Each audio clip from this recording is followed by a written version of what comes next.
মুখ্যমন্ত্রীর হুঁশিয়ারির পরেও কমছে না আলুর দাম। দাম নিয়ন্ত্রণে আনতে টাস্ক ফোর্সের সাথে বৈঠক সারলেন মেয়র। বাজারে সবজির দাম আকাশ ছোঁয়া, পেঁয়াজ থেকে রসুন সবকিছুরই দাম ঊর্ধ্বমুখী। বাদ নেই আলু। এক কথায় বলতে গেলে আলু কিনতে এসে হিমশিম খেতে হচ্ছে সাধারণ মানুষকে। আজ থেকে কয়েকদিন আগে যেই জ্যোতি আলু বাজারে 30 থেকে 35 টাকায় বিকোচ্ছিল, তা এখন একেবারে 50 টাকায়।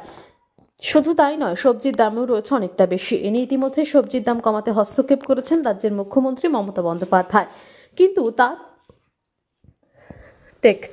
কিন্তু তার হুঁশিয়ারিতেও কমছে না আলুর দাম সহ সবজির দাম, যে কারণে এই বিষয়ে ইতিমধ্যেই সরব হয়েছে রাজ্যের বিরোধী দলগুলিও। এরই মাঝে শনিবার শিলিগুড়ি পৌর নিগমের প্রধান সভাকক্ষে এক বিশেষ বৈঠক করলেন শিলিগুড়ির মেয়র গৌতম দেব।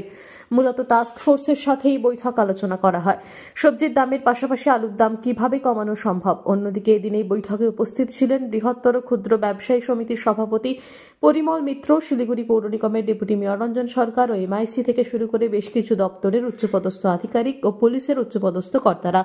বৈঠক শেষে শিলিগুড়ির মেয়র গৌতম দেব জানান যে শিলিগুড়ির বিভিন্ন বাজারে টাস্ক ফোর্সের অভিযান চলবে এবং যথাসম্ভব দাম কমানোর চেষ্টা করা হবে।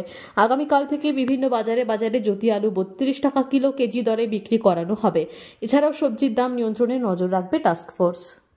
আলু পেঁয়াজের দাম নিয়ন্ত্রণে কি কি পদক্ষেপ নেওয়ার জন্য বললেন? আজকে মেয়র সাহেব একটা মিটিং ডেকেছিলেন।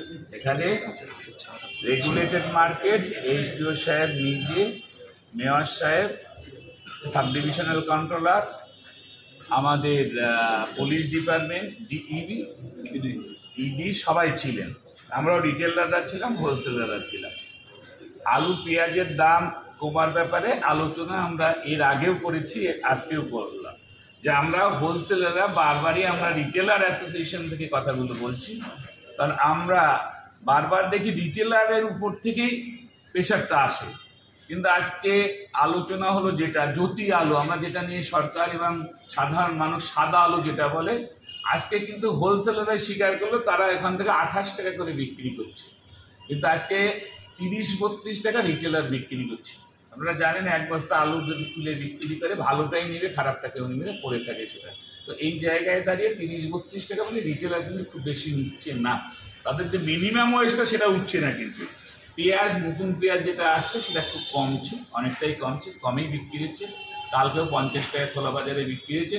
কিন্তু পুরনো যেটা আছে প্রায় 55 টাকাটাকে 60 টাকা করে হোলসেলে আছে পুরনো পেঁয়াজ, যেটা নাসিকের আছে 60 টাকা, সেখানে 70 টাকা রিটেলাররা বিক্রি করছে। আমরা যেটা খবর পেলাম, বাজার থেকে রিপোর্ট নিলাম। সুতরাং এই জায়গায় দাঁড়িয়ে আমরাও বলবো যে বাজার নতুন আলু আসছে, নতুন পেঁয়াজ আসছে, বাজার স্টেবল হয়ে যাবে। রিটেলারদের উদ্দেশ্য বলবো যে আপনারা খুব কম মার্জিন রেখেই ব্যবসা করবেন, যাতে বাজারের যে অবস্থাটা আছে এই সময় আমরা জানি নতুন বিভিন্ন রকম শাক সবজি উঠবে, নতুন আলু আসবে, নতুন পেঁয়াজ আসবে, যাতে দামটা বাজারে না বাড়ে। সেই জন্যে আমরা আজকে এই মিটিংয়ে মেয়র সাহেবকে ধন্যবাদ জানাই, এসডিও সাহেবকে ধন্যবাদ জানাই যে সবাই মিলে যে সিদ্ধান্ত হলো সেই হিসাবে জ্যোতি আলু 32 টাকা বেশি যাতে বিক্রি না হয় বাজারে, সেটাই সিদ্ধান্ত হলো। এবং পেঁয়াজ হচ্ছে আলোয়া, যে পেঁয়াজ নতুন পেঁয়াজটা আছে আলোয়া, সেটা 50 টাকার উপরে কিন্তু বিক্রি না হয়। সুতরাং সেটাই আমাদের সিদ্ধান্ত হলো প্রশাসনিক। আমাদেরকে যেটা জানানো হলো জ্যোতি আলু আপাতত কালকের থেকে 32 টাকা, কিন্তু আরো কমবে, কারণ আলু আমরা জানি যে 18 টাকা 20 টাকার মধ্যে আলু পাওয়া উচিত, চলে আসবে, কমছে তো।